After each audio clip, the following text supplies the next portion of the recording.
Oi, galera! Boa noite, boa tarde, né? Que a gente está naquele esquema, naquela fase do programa que ele é meio gravado. Então, vocês estão sabendo, mas eu sempre estou no chat. Eu sempre estou ali com vocês. Então, boa noite. Estou aqui também em várias versões. Hoje a gente tem um convidado bem legal. A gente vai falar de música, né? A gente acaba que nem fala muito de música aqui no programa, né? Mas hoje a gente vai falar. Mas antes, recado de sempre, quero lembrar vocês que o link para o nosso Apoia-se está aqui na descrição.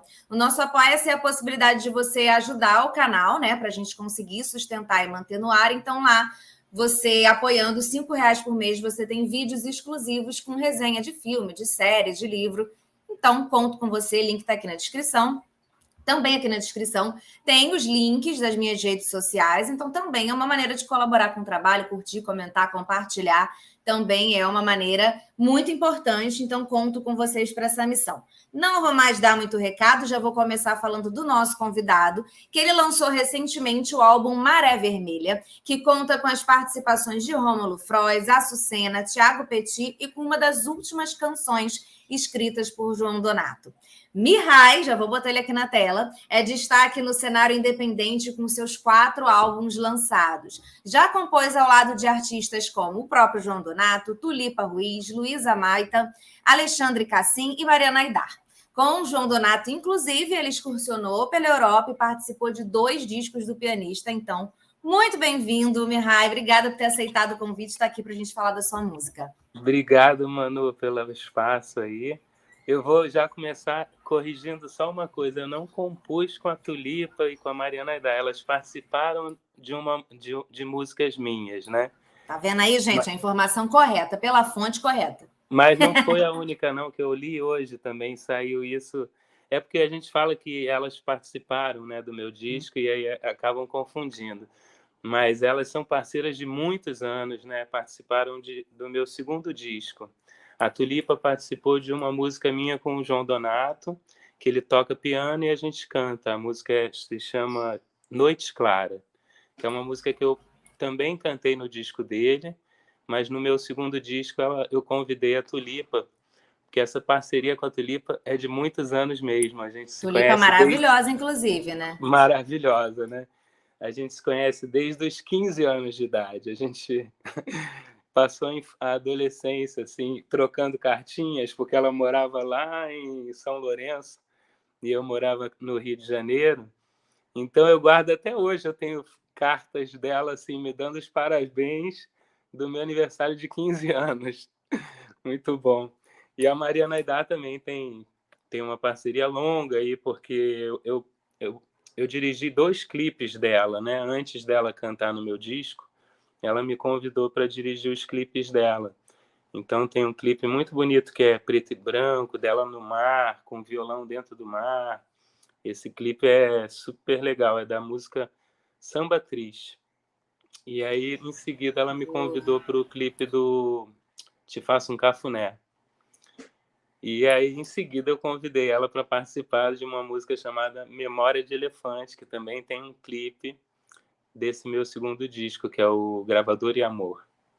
Boa, enfim, muito bem relacionado, né? Muito boas amizades, muito bem relacionado. E aí eu já começo o programa, porque você já me deu um gancho ótimo, que você falou da sua amizade com a Tulipa desde a adolescência e tal. E eu sempre gosto de começar os programas, Mihai, perguntando um pouco sobre a infância do meu convidado e como para a gente entender como que a pessoa chegou onde ela está, entendeu? Aquela coisa que faz uma psicanálise no programa. Mas eu queria saber um pouco da sua infância e quando que a música passou a ser sua profissão. A sua família tem uma influência, né? Você tem aí músicos na família que devem ter te inspirado, né? Conta um pouquinho pra gente. Pode falar à vontade, tá, Mihai? Aqui é livre. Obrigado.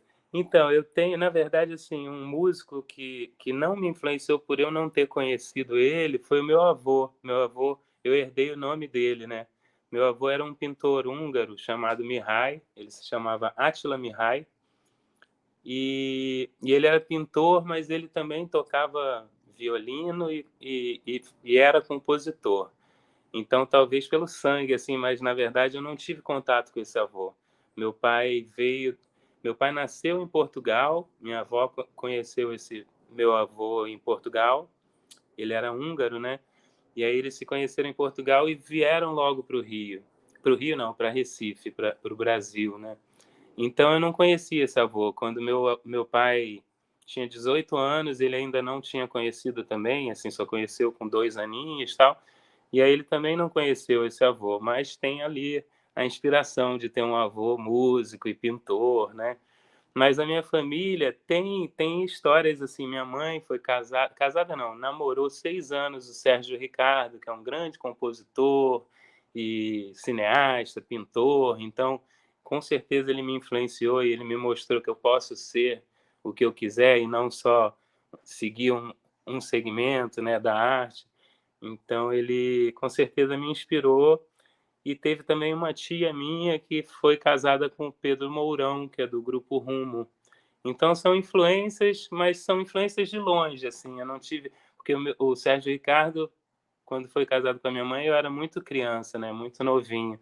Eu acho que o que me inspirou mesmo na música foi a escola que eu estudei, que era uma creche chamada Ueriri, e lá tinha uma professora incrível chamada Norma, que inclusive eu reencontrei ela no Céu na Terra, que é um bloco aqui no Rio de Janeiro. Ela tá firme e forte com a sanfona dela, o acordeon, e eu lembro que ela teve uma ideia incrível de botar as crianças dessa escola para gravarem. A gente gravou uma fita cassete. E aí cada turma compôs uma música, assim, ela dividia em grupos, né, a turma, e aí cada grupo de 5 a gente fez umas músicas, cada um fez uma, né, e gravou nessa fitinha cassete, e ainda fizemos uma apresentação. E eu lembro que o Milton Nascimento era tio de uma das crianças e ele teve lá. Então foi uma coisa, nossa, aquele cara, eu lembro muito dele de Chapeuzinho. Foi antes de eu conhecer a música dele, né? Ele estava ali na plateia assistindo as criancinhas. Eu, pirralhinho, eu ainda peguei uma guitarrinha de plástico, levei lá aquela guitarrinha de brinquedo para fazer uma performance. Eu lembro que eu botei meu cabelo, passei sabão no cabelo para fazer uma coisa meio punk. Eu tinha um espírito meio rock and roll, assim, quando eu era criança. Mas eu acho que essa escola que me influenciou bastante, assim, na música. Meus amigos também, eu tinha uma turma muito boa depois, mais para frente, na escola, assim, eu com 13 anos, meus amigos eram todos assim, gostavam de bossa nova, samba, e eu lembro que o resto da turma era mais do baile funk ou de discoteca, músicas internacionais, tal, e a gente era muito da MPB, da bossa nova. Eu lembro que a gente fazia umas rodinhas ali no Mercadinho São José, em Laranjeiras, aqui no Rio de Janeiro, e a gente levava, cada um levava. Eu lembro que eu levava o tamborim, cada um levava um instrumento e tal. E eu aprendi violão assim nas revistinhas de banca de jornal, aprendia com os amigos, né? Eu tinha amigos que tocavam melhor que eu, então eu ficava atento ali nos acordes e tal. Então eu acho que foram essas amizades, justamente eram amizades de crianças que estudaram nessa escola, nessa UERIRI, e aí muitos deles viraram músicos até hoje. Estão aí tocando. Boa. Não, você desbloqueou uma memória aqui em mim agora, Mihai, que eu lembrei que quando eu era criança, eu devia ter 8, 7, eu estudava no Santa Mônica de Bento Ribeiro, teve uma gravação de um CD. Eu não lembro nem que música rolou, mas isso eu vou procurar. Quando a gente sair daqui, eu vou procurar onde está esse CD. Mas foi bem nesse esquema. Cada turma cantou uma música.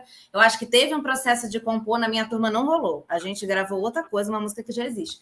Mas teve esse processo todo e a gente foi para um estúdiozinho lá que tinha na escola, gravou a música. Você me desbloqueou uma memória que eu vou sair daqui e vou procurar onde está esse CD que a gente gravou lá em 1900 e lá vai bolinha.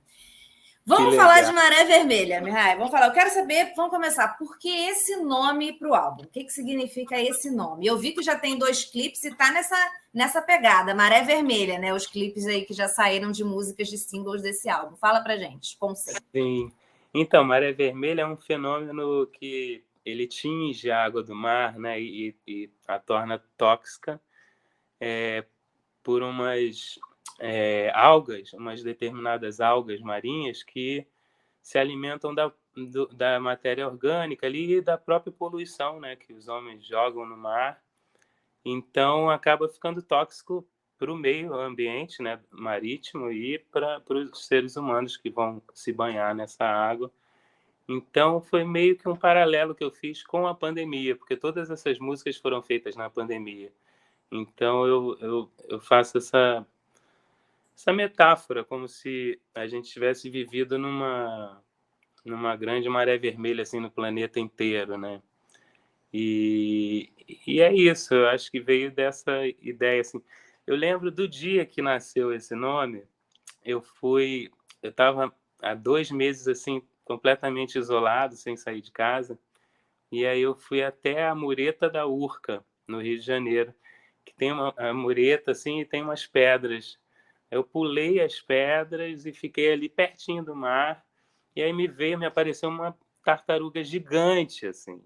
E aí eu falei, nossa, com 2 meses sem barco poluindo o mar, né, sem carro, sem essa poluição toda, olha como a natureza está vindo e como está linda, né? E aí me veio essa onda da maré vermelha, eu dei uma pesquisadinha na internet, entendi melhor, assim, sobre esse fenômeno, e aí veio essa ideia. E tem muitas coisas também, tem uma coisa também da maré azul, dessa maré fascista que veio aí no mundo. Então tem uma brincadeira ali de... Bom, está super contextualizado nesse momento mesmo da pandemia, e que foi mais intenso ainda aqui no Brasil, né, com esse antigo governo que foi terrível. Então, eu acho que fala um pouco de tudo isso, assim, a gente teve que se reinventar, né, teve que olhar para o nosso consumo, para o capitalismo, para a política, né, teve que ter outro olhar sobre isso tudo, né. Então, e as músicas falam sobre relações também, sobre, assim, tem essa coisa assim, do mesmo jeito que a maré vem, né, ela vem surpreendentemente, ela aparece e tinge o mar todo, do mesmo jeito ela desaparece, né? Então eu refleti sobre essa coisa da impermanência das coisas, né? Que o budismo tibetano fala muito, né? Que tudo é impermanente, né? Tudo é transitório e toda maré é passageira, né? Então acho que veio daí esse nome. E aí você falou da pandemia. Ih, gente, a bateria do meu computador está bem acabando. Vou pedir para alguém trazer. Mas enquanto isso, você falou da pandemia, e aí eu queria que você falasse um pouquinho desse processo de composição, porque no material de divulgação que eu recebi, você fala um pouco que foi um processo, pelo menos por um período muito solitário, com canções que eram muito tristes, né? Como que a pandemia afetou esse processo da composição e como a composição serviu ali para você nesse momento de isolamento e tal? Sim. Eu fiz bastante, uns 70%, eu acho, desse disco eu fiz sozinho mesmo. Eu tive bons parceiros assim durante os outros discos, mas também foram uns 70% solitário, assim, tinha sempre 3, 4 músicas em parceria. E esse disco não foi diferente, mas foi muito por conta da pandemia mesmo. Mas aconteceram parcerias online, né? Assim, com vídeo chamada, né? Teve uma parceria muito especial que até hoje eu não conheço ela pessoalmente, mas que é a Lucina, da dupla Lula e Lucina, que é maravilhosa. E fez coisas, tem clássicas, músicas clássicas aí que a gente conhece dela, né? Então eu já era muito fã dela e a gente fez uma live a convite de outra artista, e aí ela me viu tocando violão na live e começou a comentar na live mesmo, não foi nem inbox, não. Ela comentou ali, quero fazer uma música com você. Aí eu procurei ela no inbox e falei, e aí, vamos fazer essa música? Aí a gente ficou nessa, vamos. Aí não rolou nada. Aí virou o ano, no ano novo, assim, perto do Natal ou do Ano Novo, ela mandou uma música para a mala direta dela, assim. Aí eu achei linda, aí eu comentei, e aí, nossa música, vamos fazer? Ela, vamos, e me mandou uma melodia. Aí eu botei letra, e essa música é a música Pé, que está nesse disco. E ainda 2 meses depois ela me mandou mais uma, que a gente chegou a gravar, mas não entrou no disco, então é um single futuro aí, que é a música Pra Queimar.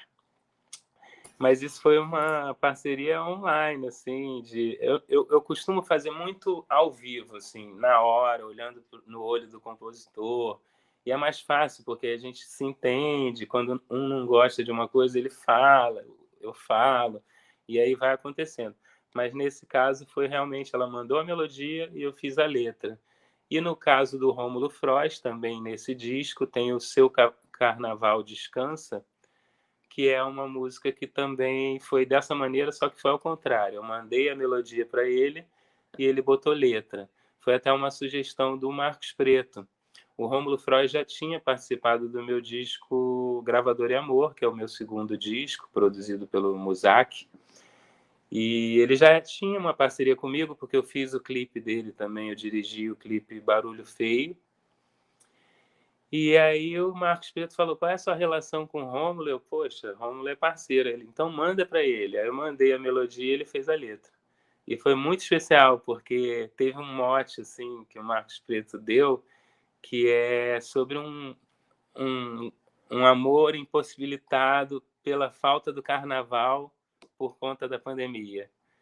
E que aconteceu, de fato, uma história comigo de um carnaval em BH antes da pandemia, e aí depois realmente não teve carnaval. E aí a gente conversando, o Marcos falou: pô, você tem que fazer uma música sobre isso. E aí eu passei esse mote que o Marcos Preto deu para o Rômulo Frois, e ele finalizou. O Marcos Preto é o diretor artístico do disco.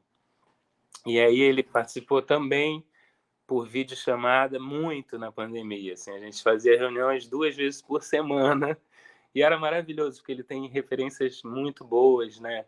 Ele tem uma discoteca enorme na casa dele.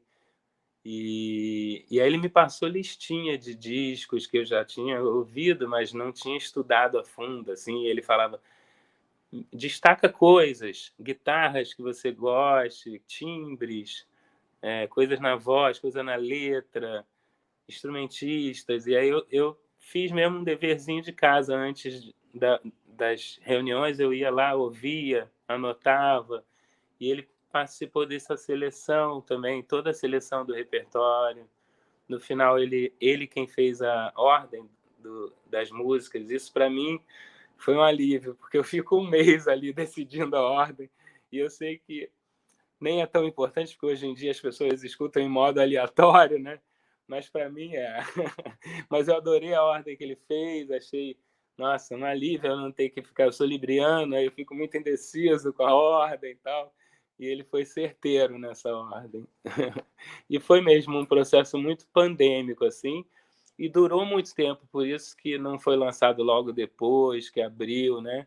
Porque a gente foi transformando a coisa. Eu acabei terminando de gravar. Eu gravei num estúdio aqui no Rio, em Pedro do Rio, que é no Mato, que é o estúdio Pavão Preto, do Lucas Vasconcelos, que é o diretor musical. Aí depois gravei as vozes com o Marcos Preto na YB Music, em São Paulo. E no final ainda teve 2 músicas que eu gravei em BH com 2 outros produtores, que são parceiros meus de longa data, que é o Jong. O Jong masterizou, mixou e produziu uma faixa, que é a Palavra Cruzada. E um outro parceiro novo, que é muito incrível, que produziu a faixa com o João Donato, é o Guto Brant, que também foi um processo muito bacana, assim, que ele veio para o Rio gravar na casa do João Donato, e a gente já não é... A gente tem algumas parcerias, mas essa a gente nunca tinha gravado, então foi muito especial. E foi um É mês isso que antes eu de eu queria ir para o saber hospital. mesmo, como que foi esse trabalho, assim, né?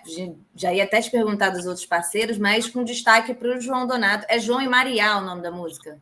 Ou é É, Maria mesmo? Maria. E deveria ser aí, Maria, mas ele ficou cantando Maria, ele dá um acento no e A, aí virou Maria. e aí Como eu é que botei. é E é lançar bom para essa não, música póstuma, né? Fala. é bom também para não confundir, porque tem outros João e Sim, né? Porque Maria tem e aí tal. a do Chico, É, exatamente. mas a Como que gente é lançar essa música póstuma? Essa homenagem para um parceiro aí que você tem, você teve há é, tanto tempo, né? Foi aí acabou que essa música chegou agora, né? Depois que sim. ele morreu. Como é que é isso para você também aí, profissionalmente e pessoalmente? Foi muito especial. Durante a pandemia, assim, quando começou a se abrir mais, voltei a visitá-lo, porque a gente era vizinho aqui do bairro, e aí a gente chegou a compor, assim, longe um do outro, de máscara. E ele é um parceiro de mais de 10 anos, e a gente chegou a fazer a turnê dele de 80 anos. Ele me levou para a Rússia, para Portugal, França, para um monte de países que eu nunca imaginei conhecer. A gente foi tipo 7 vezes em 2014 e umas 2 vezes em 2013 para a Europa, ali para a Ásia, né? Enfim, foi muito especial, né, esse encontro com ele, muitas vezes no palco, mais no palco do que nos discos, mas nos discos também. Ele é como um amuleto da sorte, assim, ele participou de todos os meus discos, só que todos eles foi com piano. E eu participei do disco dele também, ele com piano, a gente nunca chegou a cantar juntos. E aí, nesse disco, além de ter sido uma homenagem, né, uma homenagem, como você falou, né, após, né, a morte, ele ainda tem essa coisa especial que ele canta na música, né? A gente não tinha nunca cantado juntos, assim. Todos os meus discos ele participa só do piano. Tem uma faixa com o Chico César, que o Chico canta comigo e ele está no piano. Tem essa com a Tulipa, mas ele nunca participou cantando.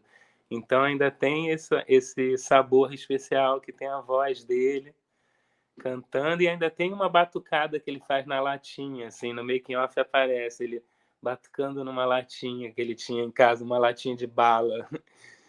E é muito especial, eu fico sempre emocionado com ele, porque ele foi realmente o meu maior ídolo, grande parceiro, assim. Eu nem uso muito a palavra padrinho, porque a gente foi uma amizade mesmo que foi organicamente, virou parcerias, né? A gente levou uns 3 anos para compor a primeira música. Eu ia muito lá ouvir música, curtir com ele, e a gente não fazia música. E aí um dia ele me falou, e aí, vamos fazer uma música? Eu falei, vamos embora. E aí a gente fez. A primeira música foi essa que a Tulipa gravou com a gente, a Noite Clara.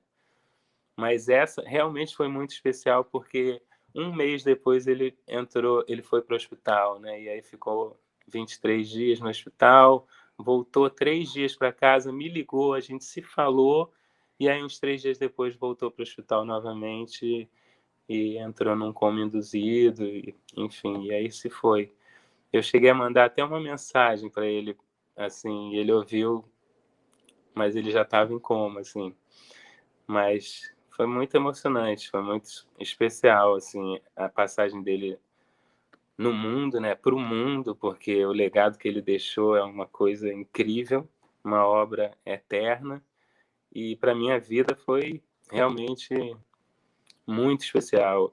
Eu fiquei muito mexido, né, ainda estou até hoje, porque não tenho tanto tempo, mas assim, com a certeza que ele viveu muito bem, viveu até os 89 anos, foi um mês antes de fazer 89 anos, e foi muito especial, foi muito emocionante o velório dele.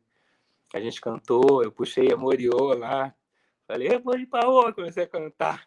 E aí todo mundo cantou junto, foi muito especial mesmo. Foi um cara incrível, assim. Ele é muito especial, um ser muito iluminado, né? E a gente viveu tantas coisas. Ele me levou pela primeira vez numa aldeia indígena, porque eu tenho filmado muito ele, né? Como eu fiz essa turnê, que a gente fez essa turnê internacional, eu levava minha câmera e filmava ele e tal. Então a Ivone, mulher dele, a companheira dele, me chamava para essas coisas. Ah, vamos numa aldeia indígena lá no Acre. Aí eu ia com ele, assim. Ele foi de helicóptero, mas eu peguei 7 horas de canoa, assim, sem encosto, para encontrar com ele lá. E passamos 5 dias lá, especialíssimos.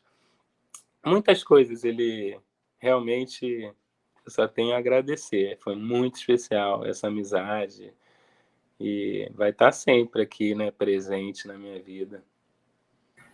Eu estou te ouvindo, e aí também um pouco do que eu li, né, da divulgação, do que eu pesquisei. Esse álbum, assim, ele tem muitas características, acho que muito emocionantes pessoalmente, né? Seja do processo de composição, a questão da pandemia, o João, né? São várias coisas que acho que mexem muito, né, com a gente, principalmente com o artista, com o compositor. E aí, diante de tudo que você viveu na pandemia, né, um músico que não podia apresentar a sua arte para o público, né, fazer um show e tudo mais, o carnaval que não tinha, né, que não teve, tudo que a gente viveu enquanto sociedade, e você falou, a gente teve essa catástrofe no momento de um governo catastrófico que piorou as coisas. O que significa para você o lançamento desse álbum, né? E como você espera que ele seja recebido pelas pessoas? Você acha que você conseguiu transmitir toda essa sensibilidade que o momento e as parcerias trouxeram? Você acha que isso está aparecendo no álbum? Você acha que as pessoas vão perceber isso? Espero que sim. Espero que sim. Eu acho que a mensagem é essa mesmo, que tudo é transitório, tudo é impermanente. E se a gente toma consciência disso, a gente sofre menos, assim, né? Pessoa que está muito triste, que está passando por uma dificuldade muito grande, se ela tiver uma consciência de que as coisas mudam o tempo todo, né? As coisas vai passar. Do mesmo jeito que a alegria também não é uma coisa para sempre, né? A alegria vem e passa também. Mas eu acho que tem isso, assim, eu aprendi no budismo tibetano, assim, a importância da consciência da impermanência, né? Eu fiz em 2010 uma viagem que me chamaram para fazer a direção de fotografia de um documentário da Melissa Flores, que é uma diretora muito especial da Conspiração Filmes. Ela fez esse filme chamado Yatra, uma viagem interna, externa e secreta. E a gente fez os passos que o Buda fez durante a vida dele, assim, desde Siddhartha, né? E aí passamos por onde ele nasceu, passamos por Bodh Gaya, que é o lugar onde ele se iluminou, passamos por onde ele morreu, por onde ele deixou os ensinamentos. Eu acho que foi o primeiro documentário a reunir os 8 lugares sagrados do budismo tibetano. E eu não sou budista, mas aprendi muito, né, com essa filosofia. Budismo não é nem religião, na verdade, né? Mas a filosofia dele está muito em mim, assim. E eu quis passar isso mesmo, porque eu acho que ajuda muito, assim, a entender as coisas e a gente sofrer menos, passar por menos sofrimento, né? Eu acho que é essa mensagem, tomara que passe para as pessoas. Boa.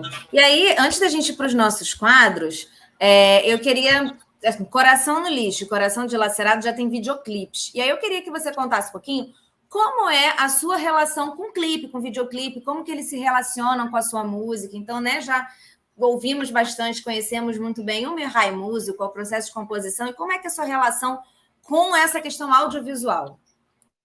Então, eu tive bastante privilégio de ter, assim, meu pai era arquiteto, não era artista nem fotógrafo, mas ele amava fotografia e tinha como hobby fotografia. Então ele tinha um laboratório de fotografia. E eu com 14, 15 anos, eu pedi para ele montar no banheiro esse laboratório e me ensinar a revelar. Então eu tenho essa paixão pela fotografia desde muito novo. E filme e edito também há muitos anos, porque eu tinha uma avó que também não era, ela era outra coisa, não tinha nada a ver com isso, mas ela adorava câmeras e passou de Super 8 para fita, para câmera de VHS. Ela tinha uma câmera que era presa num videocassete, assim, de tão antiga que era. Aí foi passando e quando eu era pequeno, assim, ela tinha, eu lembro bastante da câmera, eu estou vendo ela aqui, da câmera de Super VHS, que é uma câmera de fitona, assim. E aí ela tinha uma ilha de edição com 3 videocassetes, né? Um play e 2 rec, não, um rec e 2 plays. Eu botava uma fita, outra fita e gravava na terceira. E era super tosca, né? Aquela ilha de edição com as letrinhas, tinha um tecladinho que a gente podia fazer os créditos, tá? Mas era tudo pixelado, assim, aquela letra bem rústica mesmo. não tinha computador assim em casa, né? As pessoas não tinham computador em casa. Eu sou de 78, nasci em 78. Então, quando eu era novo, era super assim, isso era super tecnológico, ter uma ilha de edição em casa. E eu vivia na casa dela, inventando isso, videoclipes. Eu e meu irmão, criança, a gente fez o MTV Júnior, a gente fazia entrevistas, ficava dublando, brincando. Gente, que sonho, que sonho. Deve ter sido muito divertido isso. É. E aí, quando eu saí do teatro, porque cheguei a fazer cinema, mas não me formei. E aí fui para a faculdade de teatro, fiz Unirio, me formei na Unirio. E aí chegou um momento que eu fazia peças e tocava, e gostava muito de atuar, mas sempre me envolvia com os instrumentos, sempre tocava, acabava tocando, não eram nem musicais, mas sempre tem uma coisa de trilha sonora e tal.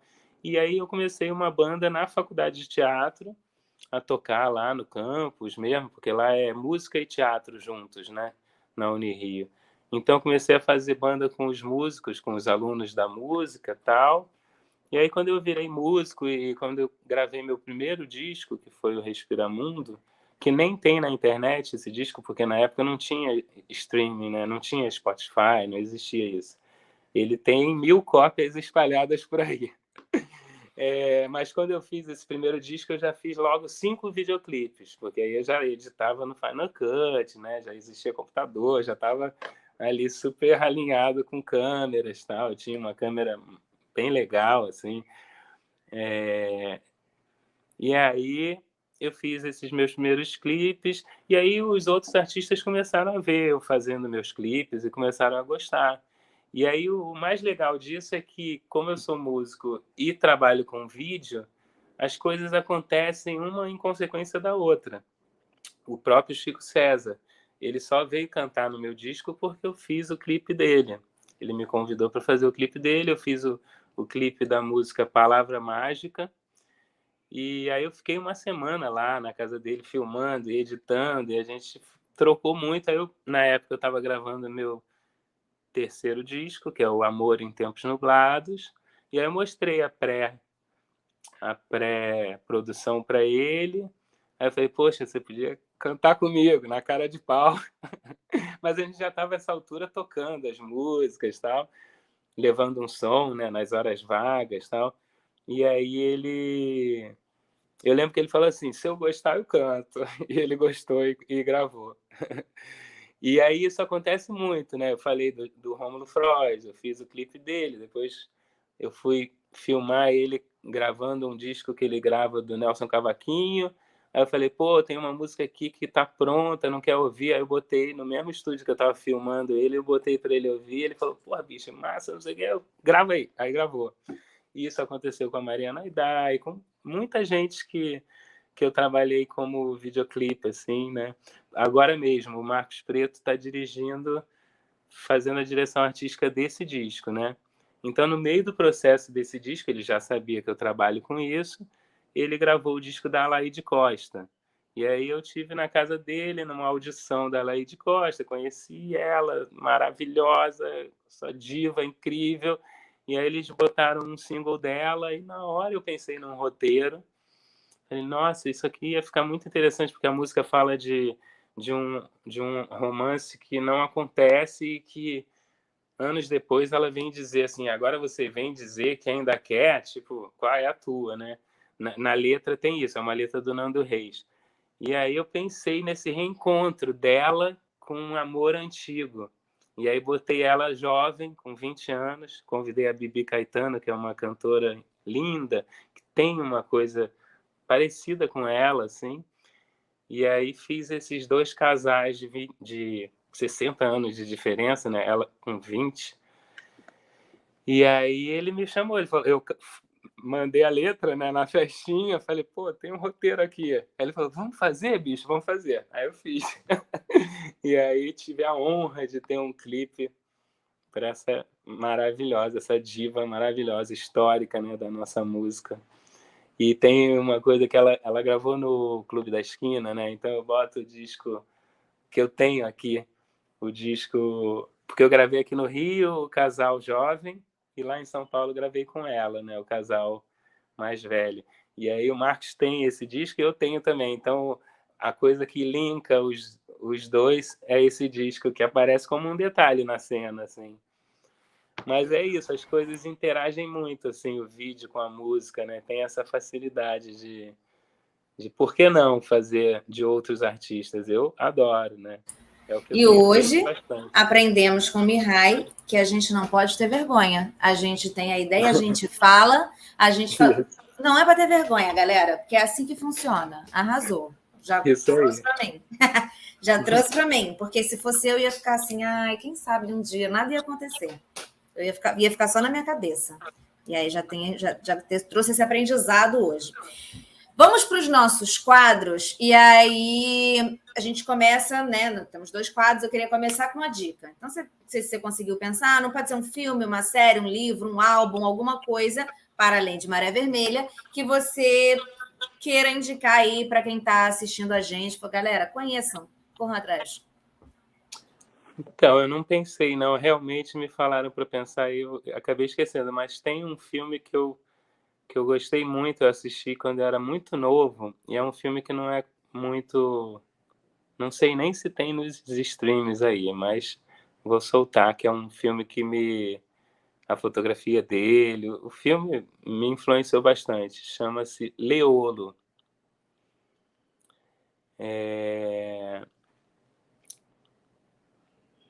Acho que essa é a dica, Leolo. Leo, não E o consegui pior ver que se tem em algum lugar, gente, dá mas uma vocês procurada, é procurem um aí. filme, Sabe uma é um coisa chamada filme, Google? Procurem lá. isso, é um filme francês, e pior que eu não lembro nem o nome do diretor. Jean-Claude Lozon. Isso mesmo. Essa parte eu cheguei, essa parte da busca eu fui. Eu gostava muito desses filmes franceses. Tem aquele Delicatessen, que eu também gosto, Delicatessen. Mas é isso. Eu não sei o Não, que arrasou, não, indicar. arrasou. Não, é isso aí. É isso aí, já anotei que inclusive nem conhecia. Eu vou falar da série Notícias Populares, é uma série que está disponível no... É do Canal Brasil, então está disponível ali no Globoplay mais canais. E conta do jornal Notícias Populares, né, que existe em São Paulo aí por, sei lá, quase 3 décadas. E é assim, a gente, quando faz a faculdade de jornalismo, acho que todo mundo que fez passa pelo Notícias Populares em algum momento, que é assim, foi um evento.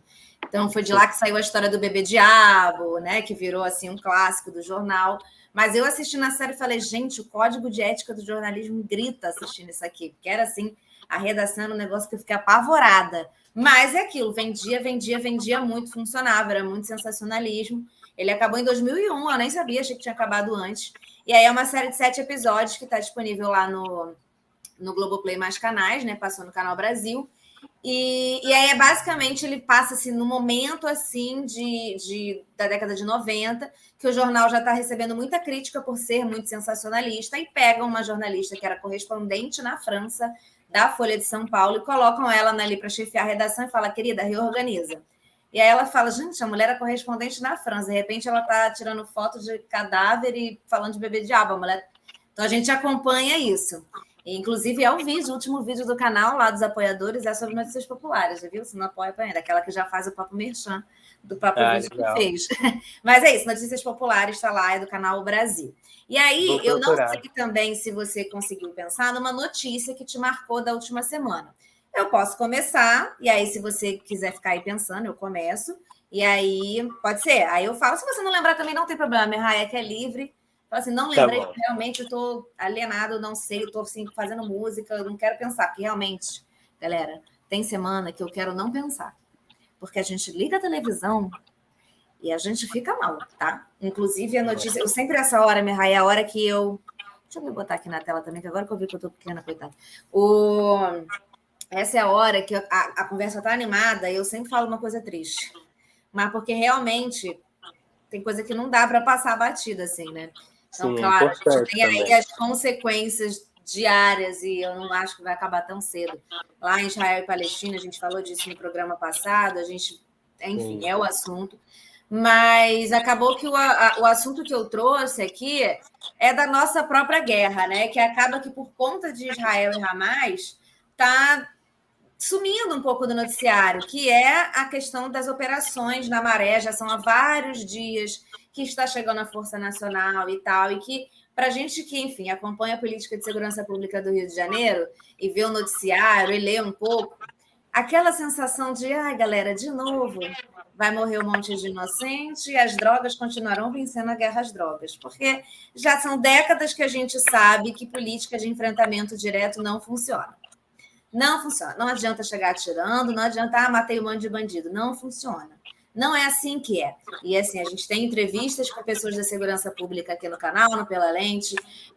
Então, a gente procurar, né, se informar, porque realmente não funciona. E aí acaba que é isso, que a gente tem de consequência rápida e direta, além da possibilidade de morte de inocente, é um monte de criança que não vai para aula há dias. Um monte de gente que está podendo perder emprego porque não consegue chegar no trabalho, que não sabe se vai conseguir voltar para casa. Gente que é eu, você, todo mundo, só que mora na favela. E aí, enquanto a gente pode continuar indo para aula, continuar indo para a escola, continuar indo para a faculdade, continuar... Isso eu estou falando de consequência direta, rápida agora. A longo prazo, a gente sabe que foram pelo menos 30, 40 anos de política de enfrentamento direto e que só piora. Eu já falei já desse, quando eu vi a questão lá do irmão da Sâmia, quando ele foi assassinado, e que a história que a polícia trouxe para a gente, que eu acho que faz sentido totalmente, nem sou negacionista com relação a essa história, é de que a milícia achou que era da milícia rival, traficante, sei lá, que é todo mundo junto agora, que é uma coisa só, matou o irmão da Sâmia, achando que era o outro miliciano, e aí eles fizeram videoconferência de dentro da prisão para poder chegar a essa conclusão, e de dentro da prisão eles avisaram a polícia. Eu olho isso e falo, ok, galera, não tem solução. A galera que pesquisa segurança pública deve sofrer muito, porque eu olhando daqui, da minha ignorância, eu falo, e minha vontade às vezes é juntar os trouxas e ir embora, porque eu não vejo muitas soluções, assim. Então, claro que a gente tem uma coisa seríssima, eu acho que o governo está atuando muito bem em trazer os brasileiros que estão lá, porque a gente vê Londres, por exemplo, na Inglaterra, por exemplo, cobrando o equivalente a R$1.800 para poder tirar os seus cidadãos de lá. E a gente enviando os aviões públicos da Força Aérea, trazendo todo mundo que quiser voltar. Então, a gente tem esse problema lá, e é muito sério, seríssimo a quantidade de mortes. Mas a gente tem um problema muito sério que acontece aqui. E principalmente se você é do Rio de Janeiro, acontece literalmente aqui. E eu acho que ele está perdendo. É um problema sério que está perdendo espaço também na mídia por conta dessa questão global, e eu acho que tem que trazer aqui um pouquinho para a gente falar. Gente, você vê, eu sempre chego nessa hora, eu falo tristezas. Mas eu achei muito bom você trazer aí, porque também é outro significado de Maré Vermelha, né? Eu tive na favela, na Favela da Maré. Favela da Maré, né? Os Paralamas do Sucesso tem essa música, né? Favela da Maré. Eu tive lá na lona cultural. Tem uma lona cultural lá toda furada de bala, e isso faz bastante tempo que foi cancelado. A gente chegou na hora que estava afinando os refletores, fazendo a luz, teve tiroteio, eu não consegui fazer o show. É brabo mesmo a situação. Hoje mesmo eu estava escrevendo sobre o clipe novo que eu vou lançar quarta-feira. Eu não sei quando que vai passar essa... Não, vai terça. A gente está aqui no momento que a pessoa está assistindo, é terça, 8 e pouca. Então já então, vai lançar amanhã. Vai lançar amanhã. É isso. Então eu vou lançar um clipe que ressalta a brasilidade, a carioquice, né? Porque são imagens lindas aqui do Rio, no pôr do sol, da garotada jogando bola, pulando da ponte ali do Quadrado, ali daquela praça do Quadrado na Urca, né? Então é um cartão postal lindo. E eu estava escrevendo sobre release, eu não consegui só falar de beleza, porque o Rio tem muitos problemas, né? Então no release fala dessa beleza do clipe que aparece, mas também denuncia os milhões de problemas que a gente tem aqui, né? Então achei bem interessante você trazer isso para cá, assim, porque isso também é Maré Vermelha, né? É complicado mesmo, uma maré de sangue, né? A gente que está aqui no Rio de Janeiro. Da maré. A gente aqui no Rio de Janeiro é isso, assim, acho que isso que você falou do clipe, dessa reflexão que você fez, é o que é o Rio de Janeiro. É uma cidade belíssima, uma parte da cidade, tem uma parte da cidade em que a galera tá ali lutando. E eu acho que o carioca é um povo muito resiliente, porque, assim, A gente consegue, dentro desse lugar que a gente vive, dentro dessas múltiplas realidades, ser um povo muito animado e muito feliz, apesar de atrocidades, porque o que acontece aqui são atrocidades, assim, muitas vezes financiadas e levadas a cabo pelo poder público, assim, enfim, surreal, né? Marielle presente, né? Marielle presente, Maré, né? Total, é isso, totalmente. Dia da Maré. É isso, para vocês verem, né? Assim, eu acho que existe um pensamento, me parece, do poder público de que, assim como, e o André Trigueiro fez esse paralelo, guardadas as devidas proporções, assim como Israel e muita gente que está pró-Israel, assim, sem pensar nas diversas problematizações e profundidades do caso, falar, ele está num plano de todo mundo ali é potencialmente terrorista, potencialmente assassino, então precisamos matar. Existe um pensamento muito forte disso, quando você fala que alguém veio da favela, a primeira coisa que a pessoa pensa é isso. E quando a gente vê, no geral, não é, né? No geral, não é. Isso é o que ganha a mídia, isso é o que tem poder armado, mas não é, no geral, não é. Então, sempre importante lembrar de Marielle, que era também da Maré. Mihai, a gente vai terminar, né? Queria te agradecer muito. Queria te perguntar como a galera faz para ouvir sua música. Tá nos streamings de áudio aí? Vou botar o link aqui na descrição, gente. Sim. Pô, eu que agradeço muito. Adorei a entrevista. Prazerzão, Manu. E sim, encontro em todas as plataformas de música. E meu canal do YouTube é Mihai Filmes, que é Mihai, que é meu nome mesmo. E no Instagram também é @Mihai, você já encontra. Ele tem 3 underlines depois, mas eu acho que botando só Mihai, a pessoa encontra lá. E lá é onde eu centralizo mais as informações, tem link na bio. Mas está em todas as plataformas de música, sim. Hoje eu fiquei sabendo que está na Claro Music e eu não sabia, nem conhecia esse streaming, né? Eu falo sempre do Spotify, Deezer, das clássicas, mas tem várias, né, que a gente às vezes nem conhece, né? Enfim, boa. Tá em tudo. Eu vou deixar o link aqui, galera, assim, mas no Instagram é fácil de achar mesmo, porque eu joguei Mihai e a primeira coisa que aparece é você. Escreveu Mihai, igual tá escrito aqui que vocês estão vendo na tela, no nome dele. É isso aí mesmo, jogou lá, apareceu rapidinho. Isso. E no YouTube é legal que tem muitos clipes lá. Tem clipes de todos os discos, inclusive esses 2 desse disco novo e o que vai ser lançado amanhã, a partir de meio-dia, quarta-feira, dia 18 de outubro. A partir de meio-dia vai estar no ar nesse canal. Gente, a gente está fazendo a entrevista já na véspera do lançamento, nem sabia disso, tá vendo aqui, ó, informação para vocês. Isso aí. Obrigada mesmo. Queria agradecer também a galera da assessoria de imprensa que viabilizou essa nossa entrevista. Gostei muito de conhecer melhor seu trabalho, de conversar com você. Agradeço imensamente, lembrando que estamos aqui sempre, toda terça, 8 da noite, aqui no canal. O Apoia-se está aqui na descrição, então se você quiser apoiar o canal, ter acesso a vídeos exclusivos de resenha, é só apoiar aqui, R$5 por mês, gente. Isso aqui é do jeito que tá, eu já vi que em Niterói, parece que ano que vem a passagem de ônibus vai ser mais cara que isso. Então, assim, gente, R$5, tá? Ok, galera? Também tem minhas redes sociais aqui na descrição. É isso, beijo, obrigada. Tchau, gente. Tchau, Mihai. Muito obrigado. Beijo para a galera da Perfex também. Adorei a entrevista, viu? Muito obrigado. Gente. Beijo, prazer.